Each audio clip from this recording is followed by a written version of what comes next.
Hoy quiero contarle una nueva historia. Una historia que muy pocos conocen. Desde siempre he sentido una especial inclinación por los personajes malditos y marginados. Personajes odiados, amados y discutidos. Colón es uno de ellos. El almirante se enfrentó a todo y a todos, pero muy pocos saben de su gran secreto. Sígame y se lo contaré.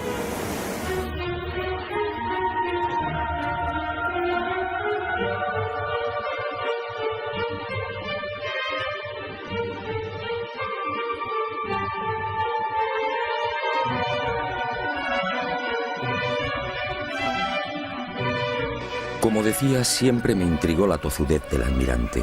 Peleó con sabios y con reyes, y terminó venciendo. Nunca comprendí esa seguridad, hasta que el destino puso en mis manos una información confidencial. Entonces entendí. Y la imagen de Cristóbal Colón apareció ante mí en su auténtica dimensión.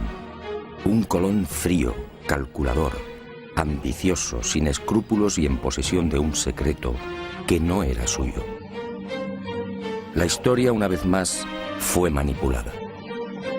Todo empezó en estas costas de las islas portuguesas de Porto Santo y Madeira hacia el año del Señor de 1476. Mejor dicho, la historia arranca mucho antes y en otros parajes muy distintos. 500 años antes, hacia el 990, los vikingos ya habían mantenido un tráfico regular entre Groenlandia y las costas del norte de América. Los relatos de los audaces normandos se propagaron rápidamente, y de Noruega, patria de los vikingos, saltaron a toda Europa, siendo consignados en el 1070 por el sabio alemán Adam von Bremen. Aquel descubrimiento, según los expertos, se debió a la precipitada fuga de Eric el Rojo. Tras una sangrienta venganza, los islandeses desterraron a Eric por 3 años.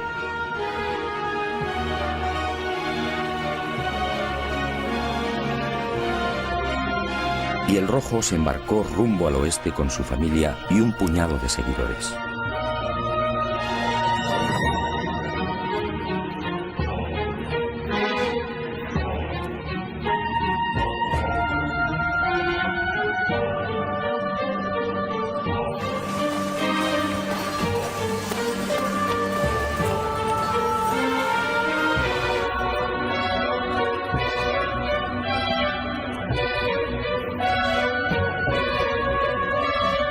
Así fue muy probablemente como llegaron a Groenlandia, y de allí a las costas de Massachusetts, entre Boston y Nueva York.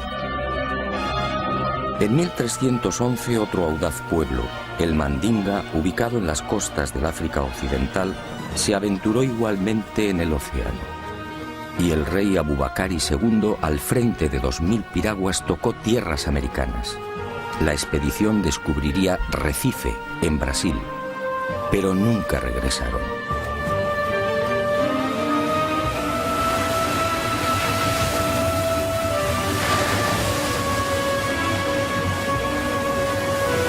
Mucho antes que vikingos y mandingas, otros pueblos supieron también de la existencia de América. Fenicios, griegos, romanos, bereberes y árabes, entre otros, tocaron al parecer las costas orientales americanas. Colón, en efecto, fue el último.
árabes en América? A principios del siglo XVI, Fernández de Oviedo, gobernador de la Castilla del Oro, escribe sobre algo realmente insólito.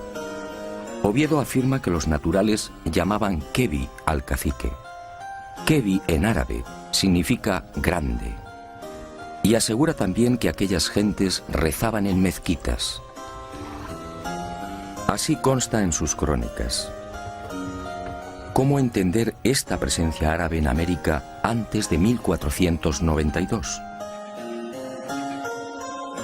¿Y cómo entender el escrito entregado por el Papa Inocencio VIII a Martín Alonso Pinzón antes del descubrimiento?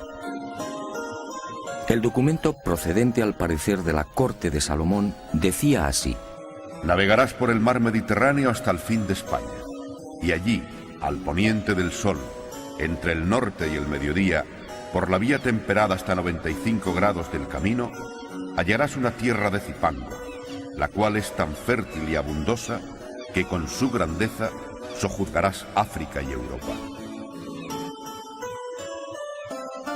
Aunque el origen salomónico del documento resulta más que dudoso, Europa no existía como tal en el 900 a.C., la verdad es que si la historia fue cierta, Alonso Pinzón habría recibido antes de embarcarse con el almirante una información secreta que apuntaba directamente a México.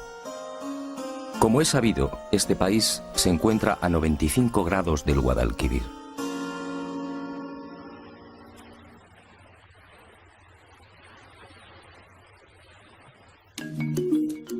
Pero más intrigante aún es la existencia de maíz en tierras del sur de España antes de 1492.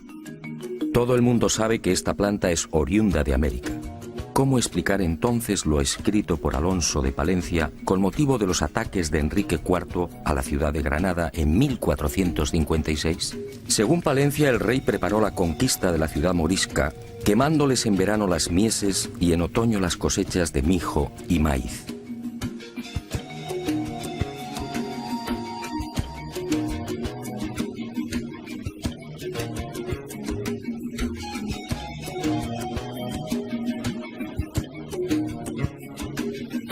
¿Y cómo explicar los aranceles de descarga registrados en los puertos de Barbate, Vejer, Conil y Chiclana, al sur de España, en los que años antes del descubrimiento se hace expresa mención de la manegueta, la guindilla que se cultivaba en Chiapas, en la actual Guayana Francesa y en Jamaica?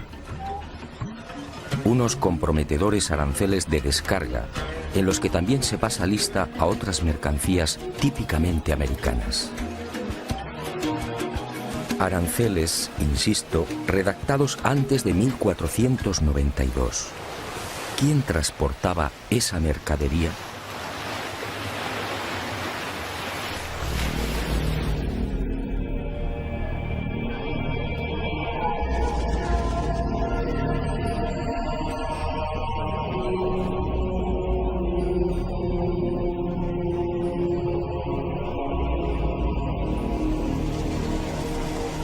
Es probable que el joven Cristóbal Colón llegase a tierras portuguesas hacia 1476, cuando contaba unos 25 años de edad.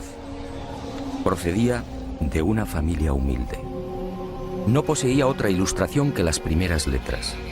Fue a raíz de su estancia en Portugal cuando empezó a leer y a cultivarse.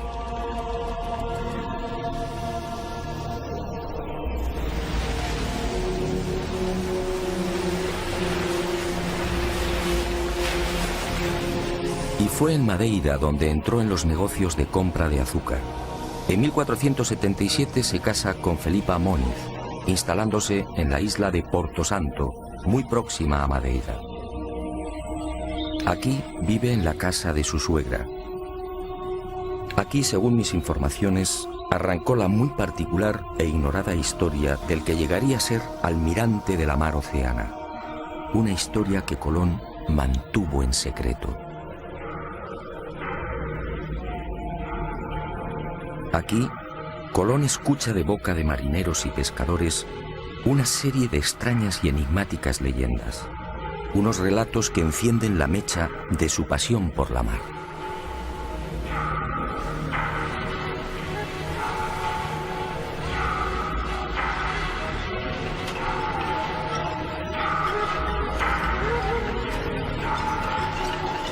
Las gentes de las Azores le contaron cómo los vientos de poniente arrojaban con frecuencia a las playas restos de árboles desconocidos en aquellas islas. En una ocasión, la mar depositó en la isla de las Flores los cadáveres de 2 hombres de caras muy anchas y aspecto distinto al de los europeos y africanos. En esas fechas, hacia 1477, en un viaje de negocios a la ciudad irlandesa de Galway, el propio Colón fue testigo de la presencia de un hombre y una mujer que habían llegado por mar y que en nada se parecían a los europeos. El genovés los tomó por chinos o hindúes, arribados a Irlanda por el occidente.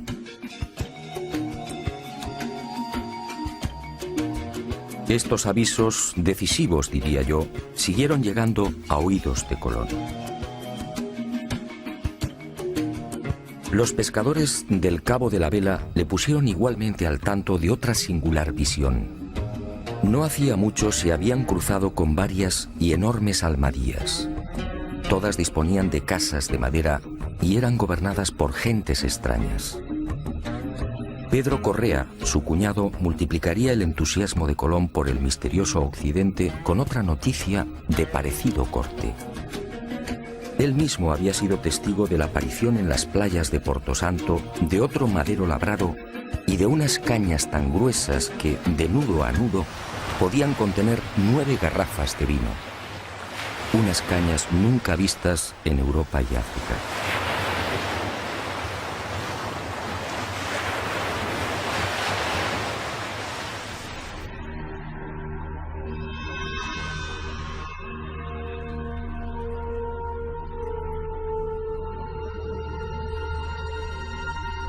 Paso a paso, Cristóbal Colón se vio envuelto en la apasionante idea de navegar hacia aquel horizonte por el que se ponía el sol.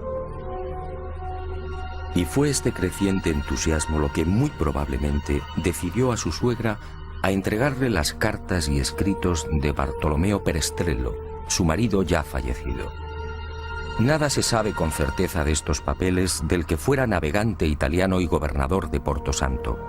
Lo que sí parece claro es que aquella información debió coincidir con las narraciones de marinos y pescadores lusitanos y castellanos. Fue en esas fechas, alrededor de 1478 o 1479, cuando al fin el destino llamó con fuerza al corazón del inquieto Cristóbal Colón. Y sucedió algo que cambiaría bruscamente el rumbo de su vida. Algo que muy pocos conocieron y conocen. Algo que se convertiría en su gran secreto y finalmente en su gran tragedia. En esos años, la mermada tripulación de una carabela casi desguazada arriba casualmente a las costas de Porto Santo. Son hombres enfermos y maltrechos. Un piloto y 4 o 5 tripulantes. Son castellanos, quizá portugueses, y uno tras otro van muriendo. Colón, compasivo, se hace cargo del piloto y lo aloja en su casa. Y así, el increíble destino pone en sus manos una historia fascinante que cierra el círculo. Quizá por agradecimiento, quizá porque sabe que la muerte le ronda, este piloto anónimo termina por narrar a Colón los detalles de su peripecia. Navegando desde las costas africanas, probablemente en la región del Golfo de Guinea, la carabela que transporta madera y alimentos se ve sorprendida por una furiosa tormenta. Y los poderosos vientos alisios la desvían de su inicial derrota, presumiblemente hacia la península ibérica o Inglaterra. Finalmente, la tripulación escapa del temporal y descubre con asombro que se encuentra en mitad de unas islas completamente desconocidas. Ellos no lo saben, pero los vientos los han empujado hasta el Caribe. Y durante 1 o 2 años, 1476 y 1477, estos hombres blancos navegan de isla en isla. Son bien acogidos por los naturales, se mezclan y conviven con ellos, llegan a construir un pequeño fortín, descubren oro, y el piloto va tomando notas de cuanto ve. registra perfiles, ensenadas y montes, calcula leguas y distancias, reseña marcas y referencias, hasta que un día aquel paraíso se convierte en un infierno. La tripulación, carente de defensas, contrae una dolencia tan peligrosa como desconocida. Ellos no pueden saberlo, pero las bellezas taínas les han contagiado la espirochaeta pálida, la temible sífilis. El mal alcanza su fase secundaria y los hombres blancos ven con impotencia cómo sus cuerpos se cubren de pústulas, y la fiebre y los dolores terminan postrándolos. Al ver cómo sus compañeros van muriendo inexorablemente, el piloto anónimo decide regresar. Y allí, cosas del destino, está Cristóbal Colón. Es posible que este retorno del piloto anónimo ocurriera hacia 1477 o 1478. El navegante muere y Colón hace suya toda la información suministrada por el desdichado prenauta. Dueño y señor de la oportunísima revelación, Colón se entusiasma definitivamente con la idea de alcanzar esas tierras ignoradas, utilizando para ello el camino de Occidente. Esta asombrosa y secreta historia, guardada celosamente por el almirante, me fue facilitada hace ya 25 años por el entonces prior de los franciscanos de la Rábida, Francisco de Asís Oterino.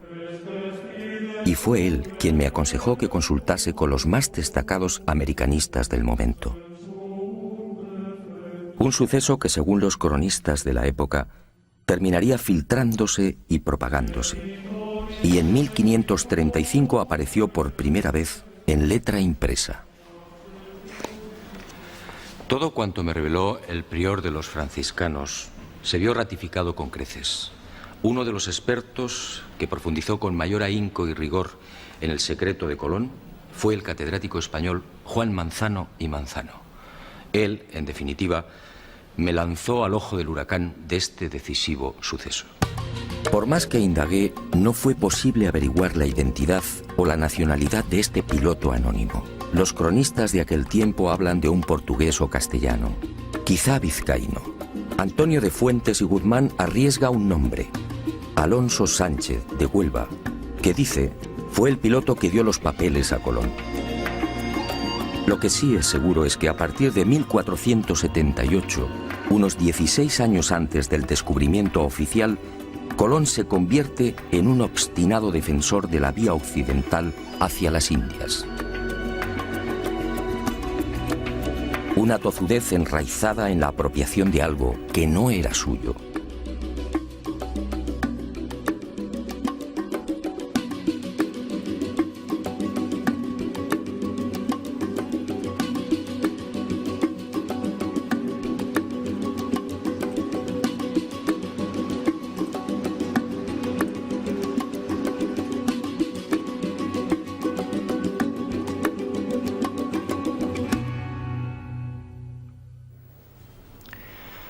A partir de esa información privilegiada, Colón se convierte en otro hombre.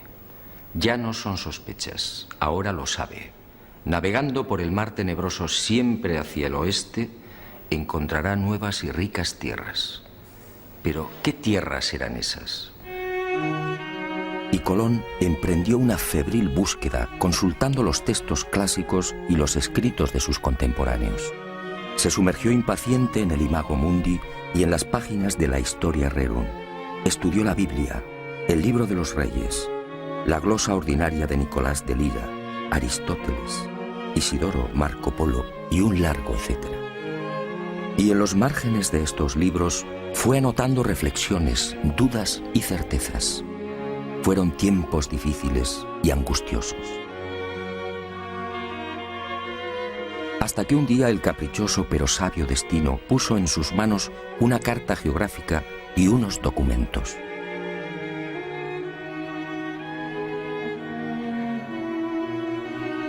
Eran obra del célebre físico, matemático y astrónomo Paolo Pozzo Toscanelli.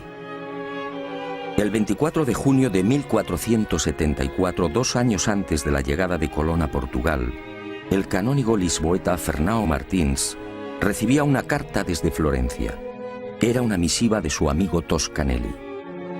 Meses atrás, durante la estancia de Martins en Italia, el canónigo tuvo oportunidad de cambiar impresiones con el sabio florentino sobre las navegaciones de sus compatriotas, los portugueses, por las costas africanas. Los lusitanos llevaban tiempo intentando alcanzar las regiones orientales de las Indias, donde al parecer se hallaban las famosas islas de la especiería. Y Toscanelli le anunció algo insólito. A las Indias se podía llegar por un rumbo distinto al que pretendían los portugueses. Bastaba cruzar el mar tenebroso, siempre hacia el oeste. Martins quedó impresionado. Expuso las revolucionarias ideas de Toscanelli al rey de Portugal y sin demora Alfonso V solicitó más detalles. Y ese 24 de junio de 1474 llegaba a Lisboa la mencionada carta de navegación y los documentos de Toscanelli, en los que aseguraba que navegando derecho por poniente está pintado el comienzo de las Indias. Unos reinos opulentos llamados Catai y Mangui, señoreados por un poderosísimo monarca llamado Gran Khan.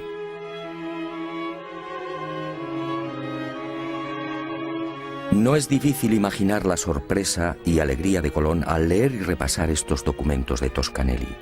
Allí estaba la confirmación a lo proporcionado en secreto por el piloto anónimo. Las ideas de Toscanelli y las pistas halladas en las restantes lecturas redondearon finalmente el gran proyecto colombino. Al otro lado del mar tenebroso se encontraban las Indias. Solo había que navegar hacia el oeste, siempre hacia el oeste. Colón, en definitiva, fue víctima del mismo error de Toscanelli. Confundió la española con Zipango, el Japón actual, y América con Asia. Y esta idea le acompañaría hasta la muerte. Confirmadas las noticias del prenauta, nuestro hombre eufórico volvió a repasar una y otra vez las claves secretas de su gran sueño. Unas claves más próximas a la locura que a la realidad.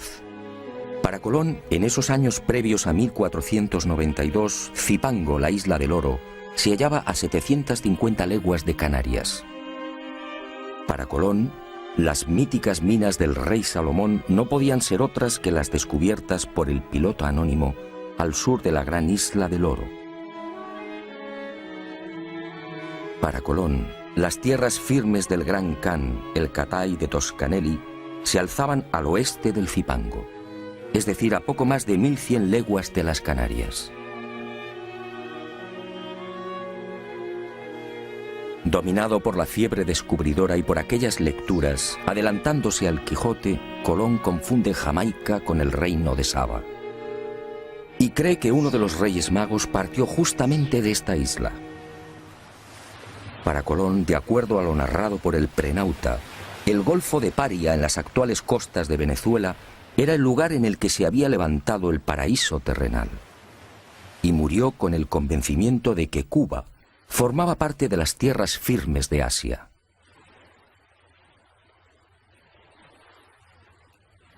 Y con el ambicioso proyecto descubridor perfectamente armado, Colón pasó a la acción.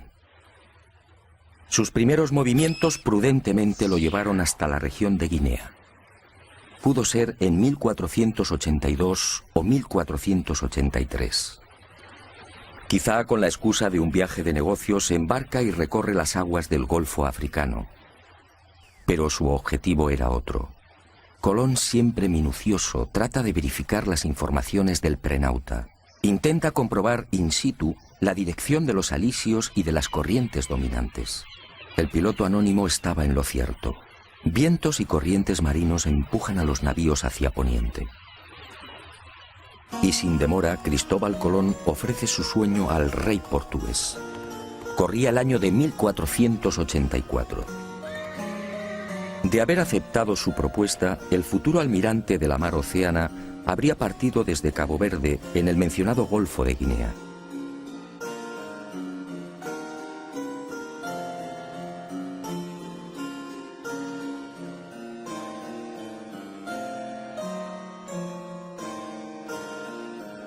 Pero Juan II lo despacha con cajas destempladas.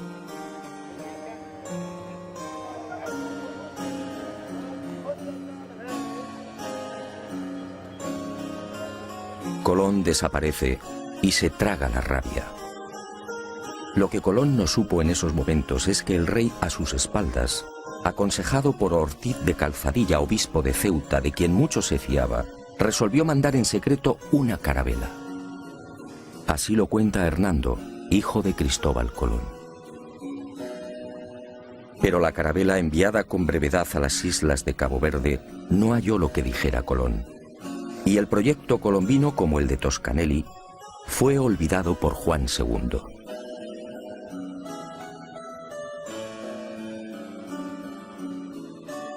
Y el destino siguió tejiendo y destejiendo. Colón supo de la turbia maniobra del rey portugués, y a esta decepción se sumó la muerte de su mujer y la pésima marcha de los negocios.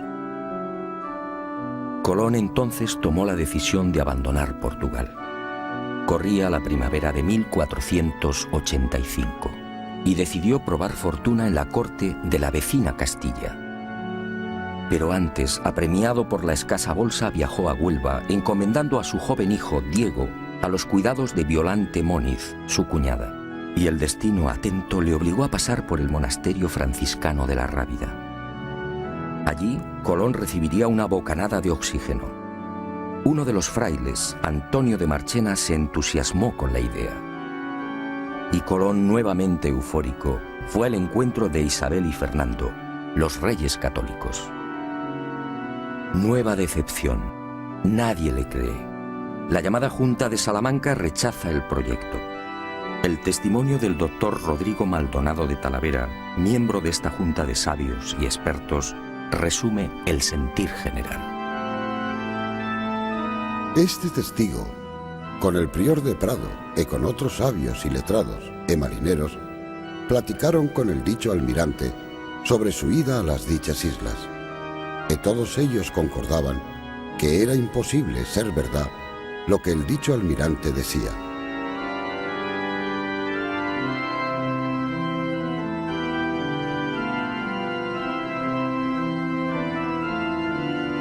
El segundo jarro de agua fría llegó en 1487. Y cuentan las crónicas que el futuro almirante no se rindió. Aquella vieja tozudez lo mantuvo alerta y firme. Pero las cosas no mejoraron. Y cuando todo parecía perdido, cuando el genovés pensaba ya en trasladar su proyecto al rey de Francia, algo cambió. Y estoy de acuerdo con la hipótesis de Juan Manzano y Manzano. Colón, forzado por las adversas circunstancias, no tuvo más remedio que desvelar parte de su secreto.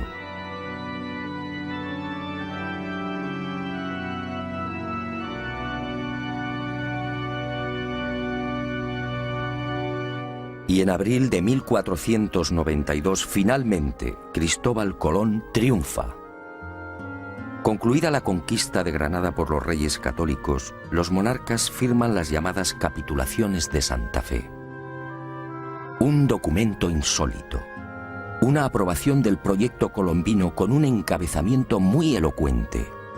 Las cosas suplicadas que vuesas altezas dan e otorgan a don Cristóbal de Colón en alguna satisfacción de lo que ha descubierto en las mares oceanas,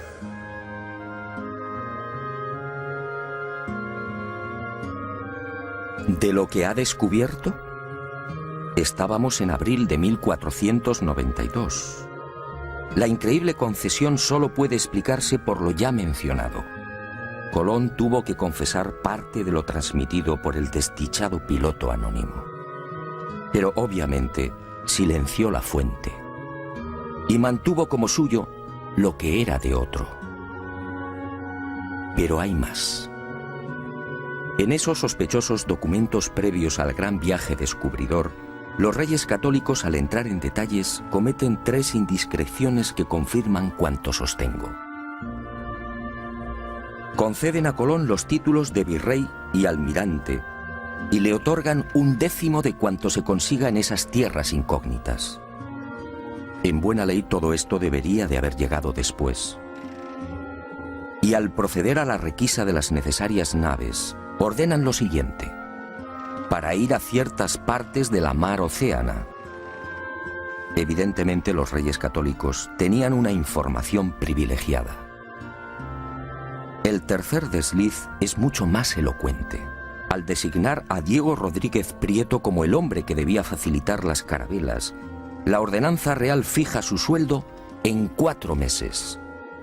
Y me pregunto, ¿cómo sabían los reyes católicos la duración del viaje en aquel abril de 1492? Resulta muy sospechoso que solo se equivocaran en 2 semanas.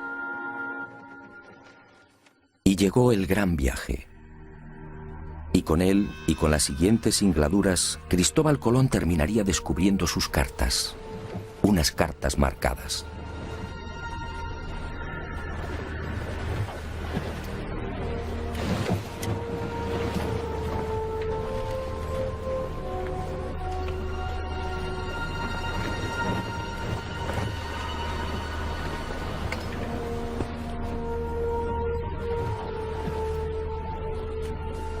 Primer viaje. Fiel a lo consignado por el prenauta, Colón, en lugar de navegar directamente hacia Occidente, siguiendo los paralelos de España, alarga la ruta y pone proa al sur. Desciende hasta Hierro, en las Canarias, situándose entre los paralelos 27 y 28. Modifica las velas de la Pinta, cambia el aparejo latino por el redondo, más útil para beneficiarse de los vientos de popa. Y fiel a esas instrucciones del prenauta, antes de partir de las Canarias, avisa a los capitanes de las otras naves sobre el peligro de un rosario de islas y roqueos ubicados a 700 leguas de Hierro. No es difícil imaginar las caras de los pinzones ante semejante advertencia. Pero el secreto del piloto anónimo no se vio libre de algunos graves errores. El informante de Colón se equivocó al situar la gran isla del Oro. El almirante, al seguir el paralelo 27, dejó esa isla, Zipango, mucho más al sur. Por eso, en este primer viaje, no encuentra el peligroso laberinto de Arrecife, lo que Colón llamaba la entrada a las Indias.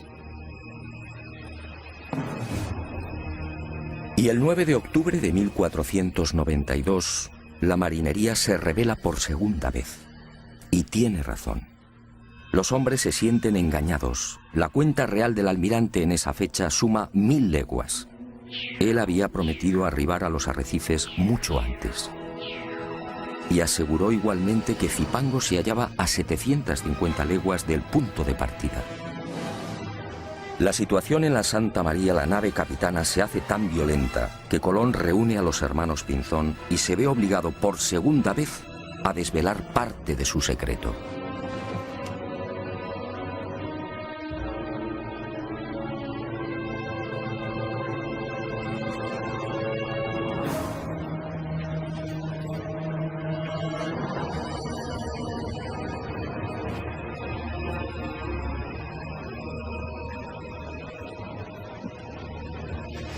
Colón consigue calmar los ánimos y recibe un último plazo de 3 días. Si para entonces no han hallado tierra, regresarán. El 12 de octubre descubre Guanajaní, una pequeña isla del grupo de las Lucayas que Colón bautiza como San Salvador. El almirante, perplejo, no comprende. ¿Dónde ha estado el error? ¿Por qué no han desembarcado en Zipango? Y sigue de isla en isla buscándola.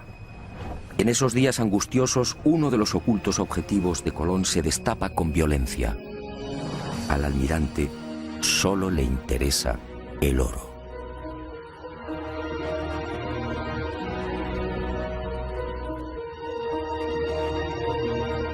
Colón deja atrás la costa norte de Cuba y, siguiendo las orientaciones de los indios, navega hacia el este, obsesionado por las minas de oro de Zipango. Y el 12 de diciembre tiene lugar otro suceso que llena de admiración a los marinos de la Niña y de la Santa María. Al desembarcar en una ensenada que Colón denominó de la Concepción, en la actual Haití, varios de los exploradores aciertan a establecer contacto con un nutrido grupo de indios, y entre ellos varios hombres blancos. Hombres y mujeres jóvenes tan blancos, dicen, como los de España. ¿Hombres y mujeres blancos entre los naturales caribeños?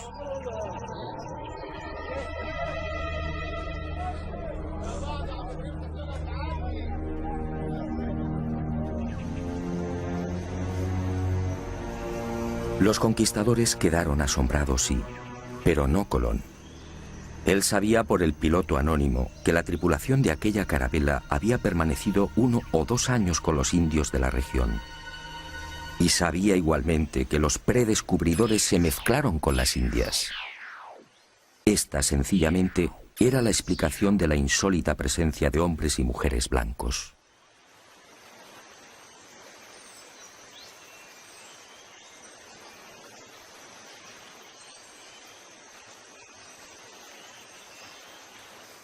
Y Colón por fin avista su gran objetivo.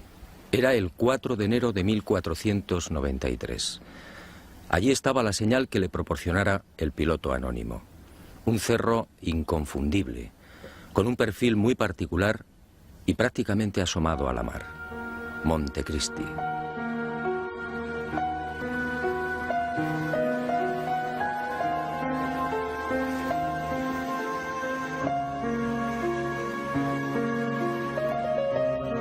Y sin desembarcar, el almirante anuncia que allí está su ansiado Zipango. Allí, a escasas 20 leguas de la costa, se encuentran las ricas minas de oro. Y la marinería, perpleja, se rinde ante las supuestas dotes proféticas del almirante. ¿Dotes proféticas? Por supuesto que no. Y en marzo de 1494, en el segundo viaje, al descender a tierra y explorar el valle del Cibao, Colón vuelve a cubrirse de gloria ante sus atónitos hombres.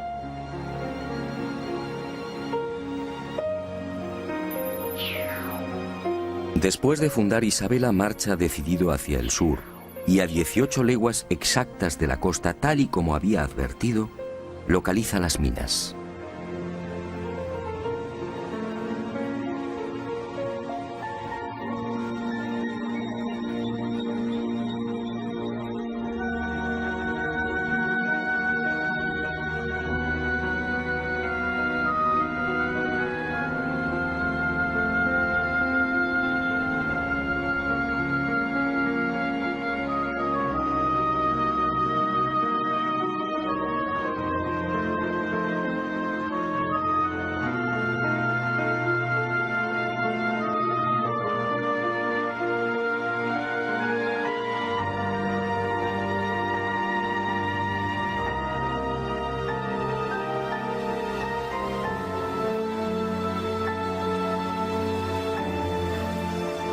Tal y como le anunciara el prenauta, aquí mismo, los expedicionarios encuentran un nido de paja con 3 balas de lombarda.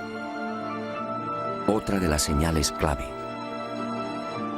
La viva y aplastante demostración del paso del piloto anónimo por la Española. Por supuesto, nadie se explica cómo han llegado las balas de piedra hasta el corazón del Zipango. Y Colón, satisfecho, guarda silencio.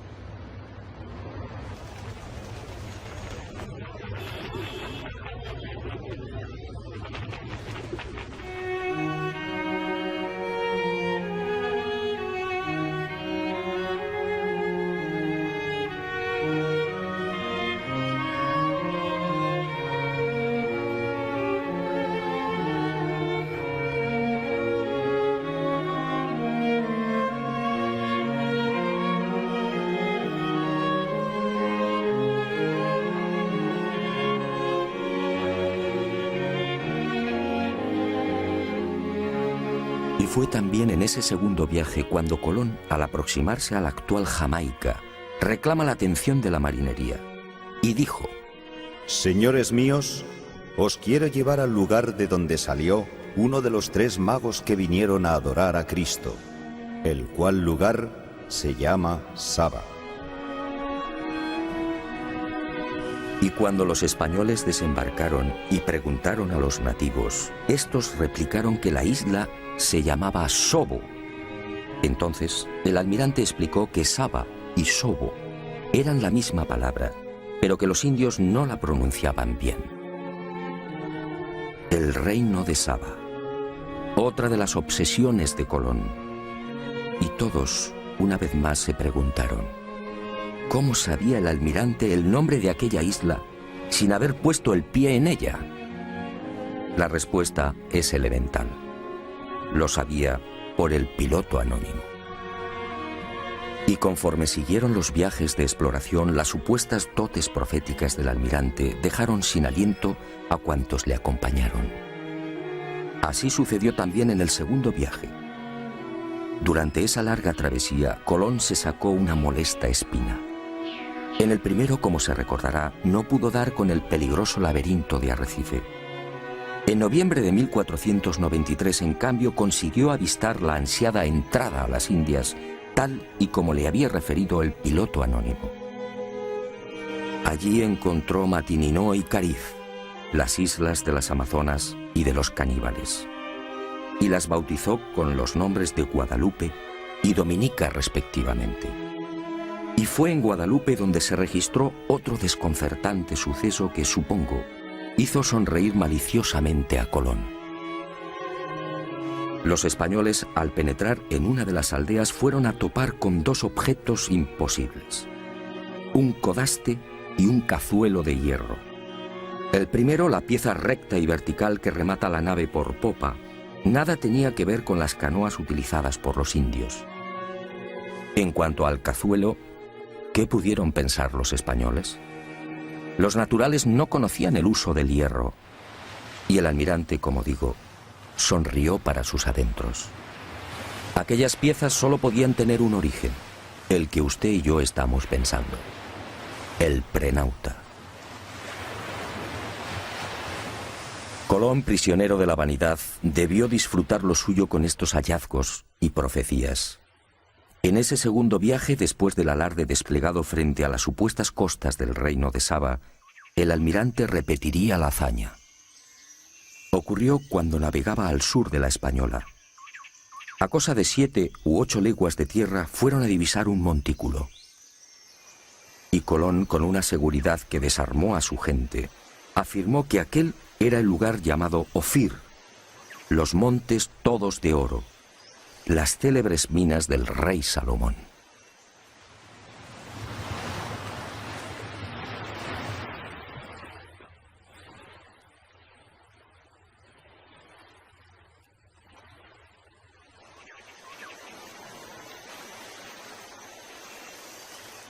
Después, las imaginarias minas del rey Salomón serían explotadas por los conquistadores, y el lugar fue bautizado como San Cristóbal.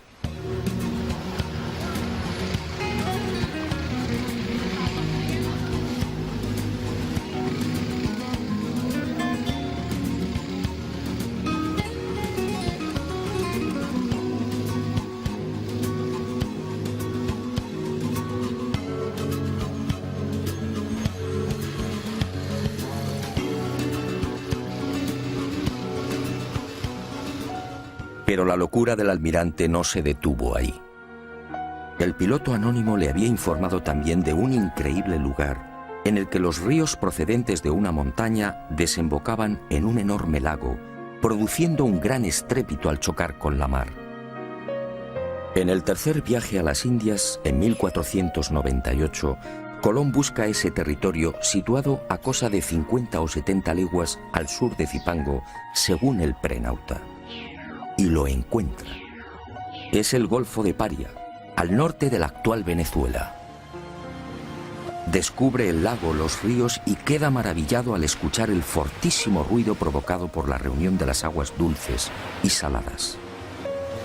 Y la imaginación, basada en las lecturas del Imago Mundi, le lleva a identificar aquel lugar con el paraíso terrenal.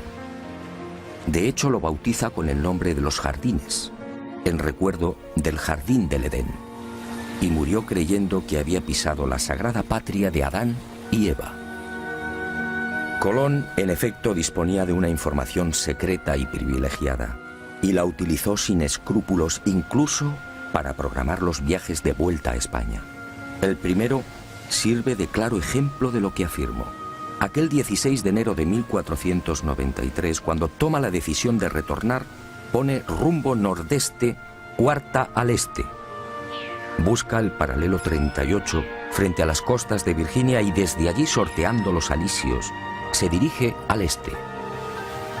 Los fuertes vientos del oeste y la corriente del Golfo lo desplazan hacia Europa. Y Colón termina desembarcando en Lisboa. ¿Cómo pudo saber que debía navegar hacia el norte? ¿Por qué evita el rumbo que había mantenido con tanta tozudez a su salida de Hierro? Colón no conocía la zona. Nada sabía de la corriente del Golfo.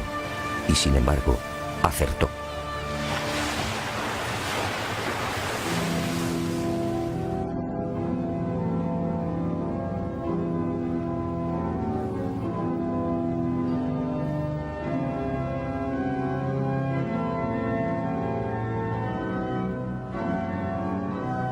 Pero Colón cometió un gran error. Hizo suyo un secreto que no le pertenecía. Ignoró al piloto anónimo y se quedó con toda la gloria. Y el destino implacable pasó factura. En la primavera de 1499 el virrey almirante es encadenado y devuelto a la corte de Castilla. Y sus privilegios desaparecen. Poco después, el 20 de mayo de 1506, muere en Valladolid. Y muere olvidado y en la ruina.